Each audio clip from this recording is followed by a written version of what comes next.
She hadn't made a sound in 6 months. Not a meow, not a hiss, not a single purr. The shelter workers said she was broken. They were wrong.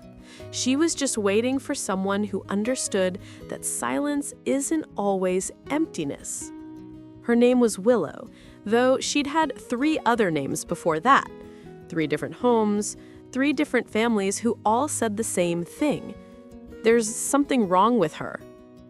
They wanted a pet that would curl up on their lap on command, that would chase laser pointers and play. Willow did none of those things. She was a British Shorthair, all plush gray fur and copper orange eyes that seemed to look straight through you. She'd sit in corners, perfectly still, watching. When people approached, she wouldn't run or hiss. She'd simply turn her head away. The shelter called it behavioral issues. What they meant was, nobody wants a cat that doesn't want them back. Emma saw her on a Thursday afternoon. She wasn't even looking to adopt, but as she walked past the cat room, she saw her, Willow, sitting alone in her cage, bathed in afternoon sunlight, those striking orange eyes half closed, looking more like a small stone lion than a house pet. "That one's been here a while," the volunteer said. "Beautiful cat, but she's particular. Been returned 3 times. Emma knelt down. Willow didn't move, didn't even look at her, just kept staring at that patch of sunlight like it was the only thing in the world that mattered. And that's when Emma understood. This wasn't a broken cat. This was a cat who'd been asked to be something she wasn't, over and over, until she'd decided it was safer to be nothing at all. If you've ever felt like you had to change who you are just to be accepted, if you've ever been called too much or not enough, simply for being yourself, then you know exactly what Willow was feeling. And if stories like this remind you why animals are worth fighting for, hit that subscribe button, because what happened next changed both of their lives forever. The adoption was quick, too quick. Like the shelter couldn't believe someone actually wanted her. Emma took her anyway.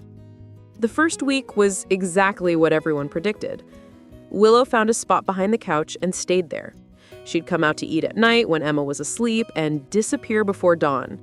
Emma never saw her, just evidence. Food gone, water disturbed, tiny paw prints in the dust. Most people would have given up, but Emma had learned something. Healing doesn't happen on anyone's schedule but your own. So she didn't push. She just lived her life and she talked. "I'm making coffee now, Willow. I burned the toast again. I had a rough day at work today. It's raining outside. I always loved the rain." Days turned into weeks. Emma would catch glimpses, a gray shadow slipping along the wall, orange eyes glowing in the darkness. Willow was listening, always listening. Then one night, 3 weeks in, Emma woke up at 2 a.m. When she came back to bed, she felt it. Weight. Warmth. She slowly reached for her phone. The screen light revealed Willow at the foot of the bed, curled into a perfect gray circle, fast asleep. Emma didn't move for the rest of the night. She barely slept. She just laid there, feeling that small, warm weight, and she cried. Not sad tears, but the kind that come when something frozen inside you finally starts to thaw. Here's where it gets interesting. What do you value more in a relationship? Constant attention and affection, or deep, quiet trust that builds slowly over time? Because society tells us love should be loud, obvious, performative. But what if the deepest connections happen in silence?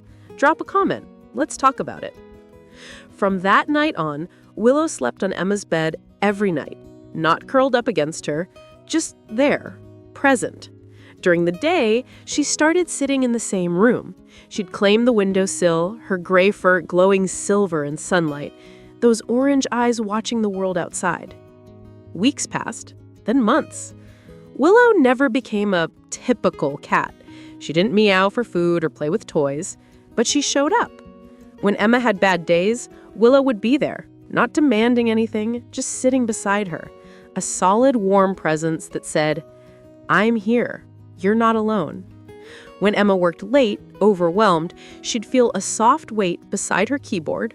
Willow, one paw stretched out just close enough to touch Emma's hand. Not asking for anything, just being. And then, 4 months after coming home, it happened. Emma was reading on the couch, Willow on the armrest, when Emma absently scratched behind Willow's ear. She'd done it 100 times before with no response, but this time, Willow leaned into her hand. And then Emma heard it. Quiet at first. A low, rumbling sound like a small engine starting after years of silence. Willow was purring. The sound grew louder, vibrating through Willow's whole body, through her hand, straight into her chest. It wasn't a dramatic purr begging for attention. It was the purr of a cat who'd finally decided it was safe. Safe to feel, safe to be loved, safe to love back. Emma's vision blurred with tears, but she kept scratching, kept being there while Willow made up for 6 months of silence. People ask Emma now, was it worth it, all that patience for a cat that still doesn't act like other cats? And Emma smiles. She didn't need to change for me. She just needed someone who wouldn't ask her to. Willow taught Emma that connection isn't about fitting expectations. It's about showing up even when it's hard. It's about trusting that the right souls will find each other, not because they're perfect, but because they're willing to meet each other exactly where they are. Willow still doesn't meow, she still doesn't play, but every night she curls up at the foot of Emma's bed, and every morning she's there, a gray guardian who chose her, who keeps choosing her. And sometimes, when Emma's hand finds that spot behind Willow's ear, that low rumble starts again. A purr that says everything words never could. You saw me when no one else did. You waited when everyone said not to. And isn't that what we're all looking for? Someone who sees past the silence, past the walls, past everything we've had to become just to survive. Someone who says, I'll wait, however long it takes. What would you have done? Would you have waited? Or would you have given up when everyone told you to?